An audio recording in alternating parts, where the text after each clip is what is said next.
Bonjour, ici Dominique Blais pour Je me lance et aujourd'hui, j'ai une discussion très intéressante avec Ford Larose.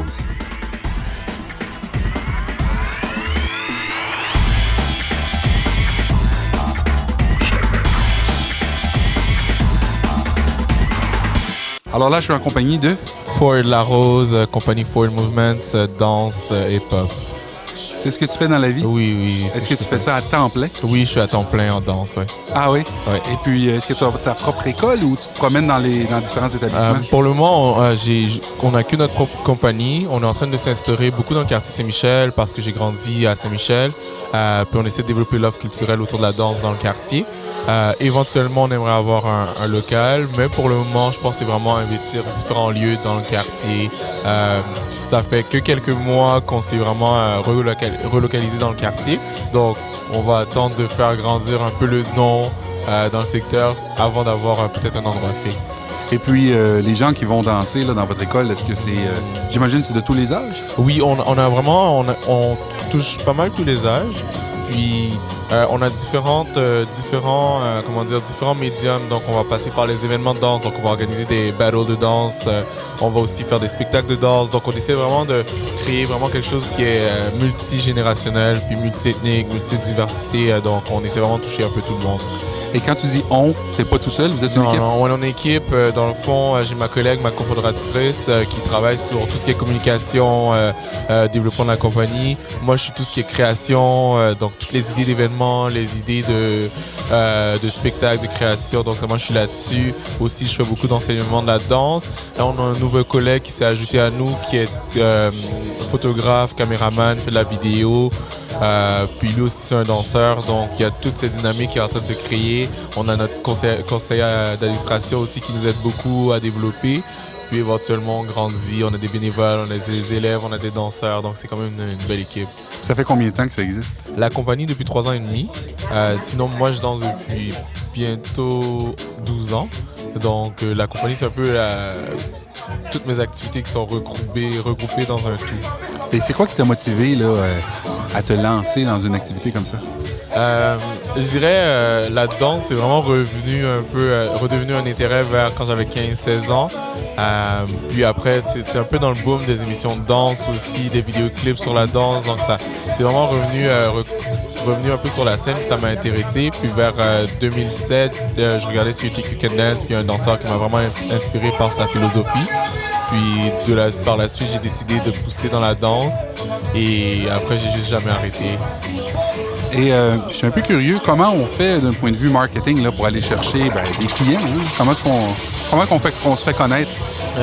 Aujourd'hui, il y a différentes manières parce qu'aujourd'hui, il y a les médias sociaux, contrairement à il y a 10-12 ans où c'était peut-être moins le truc. Mais aujourd'hui, il y a beaucoup les médias sociaux, Instagram, Facebook.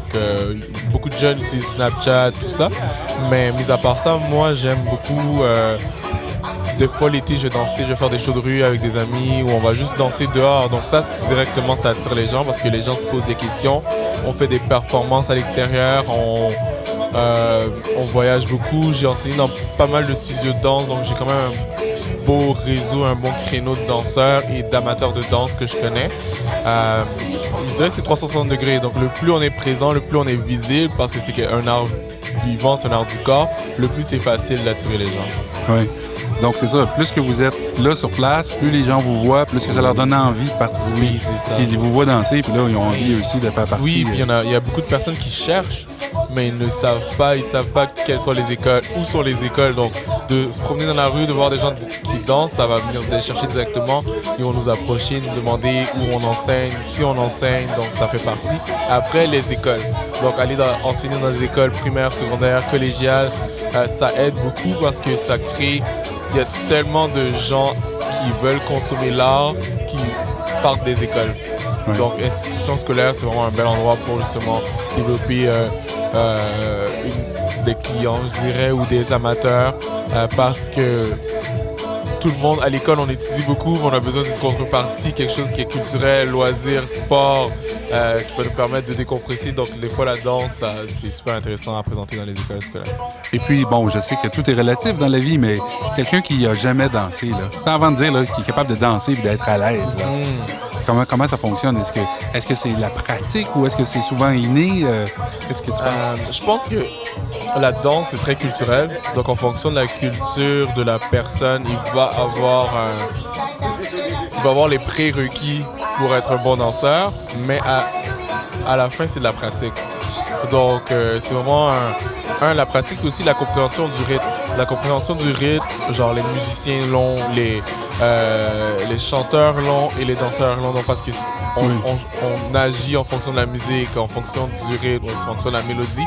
Donc, ça, c'est vraiment l'élément important parce que les mouvements, s'ils sont sur la musique, ils vont être compris. Donc, avoir ce sens du rythme, c'est vraiment la première chose à développer parce qu'après ça, une fois que tu comprends le rythme, tu vas savoir t'adapter en fonction du style de musique sur lequel tu danses. Donc, ça, c'est la base. Donc, savoir taper le beat, savoir marcher sur le beat, c'est vraiment la base. Et après ça, c'est définir quel style de danse que tu veux développer. Et là, c'est là que ça devient de la pratique, de la répétition et de la technique. Et puis, comment vous faites pour suivre les tendances musicales? Hein? Parce que, évidemment, ça change tout le temps. Puis là, les gens vont danser, mais veulent toujours, j'imagine, danser sur les nouvelles chansons de l'heure. Oui. C'est quoi votre technique? Comment vous faites pour suivre ça? Je pense que je vais revenir aussi à tout ce que cette compréhension du rythme. Oui. Donc, ça permet à un style de danse de se développer, peu importe le rythme, parce que les styles de danse sont souvent faits en fonction d'une musique précise. Mais une fois qu'on maîtrise un peu les fondements, les bases, etc., tu peux exporter un peu ces mouvements-là sur d'autres chansons. C'est savoir faire ça. Et pas tous les danseurs savent le faire, mais les danseurs qui savent exporter un peu leur forme technique de danse vont être capables de perdurer dans le temps. Parce que sinon, ce qui se passe, c'est qu'avec la musique, ça change. Donc, le style de danse va changer ou les formes de danse vont changer. Donc, certaines personnes ne s'adaptent pas à ça parce qu'ils sont très, on va dire, conservateurs. Mais il y a moyen un peu d'être conservateur et aussi d'évoluer en même temps. Donc, le challenge est vraiment toujours d'évoluer avec son temps aussi, puis de regarder les jeunes. Parce que les jeunes, c'est eux les jeunes de 13, 14, 15, 10 ans, c'est eux qui amènent toujours les nouveaux courants en danse. Donc, c'est de rester en contact avec eux pour toujours savoir qu'est-ce qui évolue. Ah oui, je comprends. Là. Ouais. Donc, vous devez être toujours connecté avec les jeunes. Donc, d'aller travailler dans les écoles, comme vous disiez plus tôt, c'est vraiment une bonne source. Là. Ben oui, parce que les jeunes nous disent quelles sont les nouvelles chansons à écouter, quelles sont les nouvelles tendances de mouvement. Est-ce que tu connais tel mouvement? Est-ce que tu connais telle musique? Donc là, ça fait OK, non, je connais pas, donc je dois refaire mes recherches, je dois rester d'actualité. Et c'est ça qui est dur, c'est de rester d'actualité parce que tu grandis avec un certain bassin de personnes qui ont une dynamique commune, mais ça ne veut pas dire que les gens plus jeunes que nous ont la même dynamique. Donc, si on n'ouvre pas les dialogues, on va effacer un peu. Donc, comment rester d'actualité? Puis aussi, il faut savoir que, OK, moi, j'ai vécu ça pendant tel nombre d'années. Maintenant, il faut que je laisse la place à ceux qui sont après moi pour qu'ils vivent ce que j'ai vécu. Puis moi, il faut que je fasse autre chose aussi. Oui. Donc, de faire évoluer sa pratique aussi. Oui. Donc, ça aide. Mais dans une perspective, je dirais à long terme, là. Comment tu te vois? Tu sais, dans le sens que là, dans le moment, bon, t'es jeune, t'es en forme, t'es connecté avec tout ce qui est musique. Éventuellement, la vie va faire peut-être que tu vas changer un peu d'intérêt ou je sais pas, là, tu sais, c'est normal, c'est l'évolution de la vie, là. Est-ce que tu penses que c'est là, je parle de business ou je parle d'affaires. Est-ce que tu penses que c'est une business que tu peux garder en vie, par exemple, en embauchant des gens, mais toi, tu pourrais la gérer, devenir un gestionnaire? Oui, je pense que c'est quelque chose sur lequel je me penche beaucoup en ce moment parce que je fais beaucoup de compétitions, ça fait un peu plus de 12 ans que je danse, donc je me dis, c'est sûr, l'enseignement, il va falloir que je lègue ma place à des plus jeunes parce que les jeunes vont peut-être plus pouvoir s'associer à moi. Parce qu'il y a un fossé, oui, oui, c'est sûr. Donc je me dis, là, je me lance plus dans la création aussi, dans quelque chose de plus chorégraphique, où je travaille plus avec des professionnels, donc tout ce qui est enseignement, j'essaie d'engager, de toujours avoir un jeune avec moi, comme ça c'est une connexion plus directe avec les élèves et j'essaie aussi de déléguer de plus en plus. Donc, travailler sur des trucs qui sont un peu plus, comme tu disais, dans l'ordre du business ou l'ordre de l'événementiel, où j'ai pas nécessairement d'être actif en tant que danseur ou enseignant. Quoique je le fais encore dans certains trucs, dans certains projets, mais de manière générale, j'essaie de vraiment créer justement cette offre de service où j'ai des gens qui vont être engagés pour donner des cours, pour faire des spectacles, pour créer des petits showcases pour les jeunes. Puis moi, je vais juste gérer un peu le tout. Puis ça va me permettre aussi de faire autre chose. Je vais recommencer à faire de la batterie, donc je vais pouvoir me concentrer sur d'autres trucs. Je vais écrire, donc ça va être un peu je me dis des fois c'est triste parce que je me dis je veux danser, mais d'un autre côté je me dis les jeunes ils veulent autre chose aussi, donc comment je peux faire pour pallier aux deux besoins. Puis il y a tellement de plateformes en danse, c'est sûr que des fois on le remarque pas, mais il y a beaucoup de place, il y a de la place pour tout le monde, pour tous les âges, donc il faut juste savoir justement où se placer dans tout ce cycle. Donc c'est ça. Est-ce qu'il y a des endroits dans le monde où la danse est vraiment là, plus reconnue peut-être qu'à Montréal? Je dis pas qu'elle n'est pas reconnue à Montréal, parce que je pense qu'il y a quand même une bonne vibe, là. Quand ça vient à la danse hip-hop, je dirais la Chine, ils ont une université d'hip-hop. Donc, c'est Université d'hip-hop? Oui, donc il y a des gens qui ont un diplôme. En France, il y a une très grande reconnaissance de la danse hip-hop. Il y a beaucoup de centres qui ouvrent justement pour laisser la place aux danseurs, pour que les danseurs puissent pratiquer gratuitement. Donc, je dirais que c'est vraiment les deux endroits que je connais où la danse a vraiment une place au niveau des institutions. Sinon, au Japon, la danse, le phénomène de la danse est très énorme. La danse les danses, tout ce qui est street dance, danse hip-hop, ça commence à prendre de plus en plus de place parce que justement la musique. Puis maintenant, elle est intégrée dans les jeux vidéo comme Fortnite. Donc, il y a vraiment tout ça qui prend tellement de place. Mais je dirais vraiment la France et la Chine sont les deux endroits qui, à ma connaissance, où la danse a le plus de puissance, je dirais. Ah, c'est intéressant. Ouais. C'est des marchés que, évidemment, moi, je viens pas du domaine de la danse, donc c'est un peu extérieur à moi. Oui. Mais c'est quand même intéressant de voir que tu m'as surpris là, avec une université de hip-hop en Chine. Là. C'est quand même... Parce qu'à la base, le hip-hop, c'est américain. Là. Oui. C'est américain, donc c'est vraiment... Ils se sont appropriés du... Oui, c'est vraiment des... Surtout les cultures asiatiques, c'est des cultures qui sont très proches des anciens.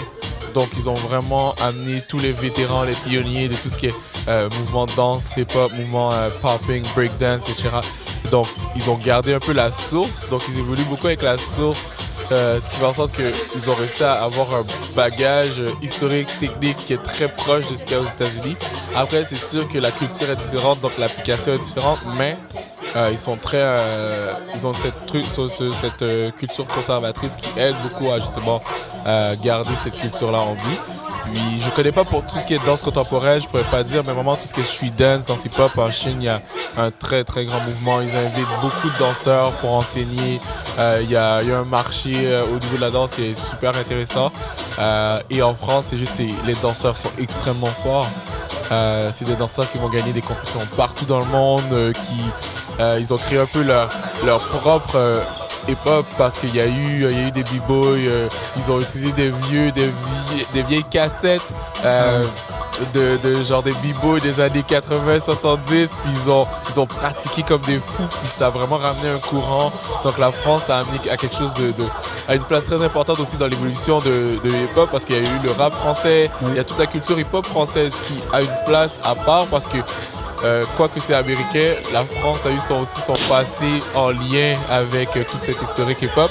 Donc, ils ont recréé un peu leur propre mouvement. Donc, c'est très intéressant de voir comment la danse a évolué en France. Pas contrairement, mais je dirais en parallèle à ce qui se passait aux États-Unis en même temps. Donc, oui. Écoute, on voit que tu es vraiment branché, que tu connais ton affaire. C'est bien. Écoute, je te remercie d'avoir participé à cet épisode-là. Merci à toi. Ça m'a fait vraiment plaisir. Et puis, si les gens veulent te rejoindre, as-tu un site Internet? Oui, le site, c'est www.forwardmovement, FWDMOVEMENTS.com. Sinon, Forward Movement sur Facebook, vous allez me trouver, c'est sûr. Et on est pas mal accessible, donc envoyez-nous un message, ça va nous faire plaisir. Si vous avez des informations, vous voulez danser, venez nous voir. Super, merci beaucoup. Merci. Bonne journée. Bonne journée.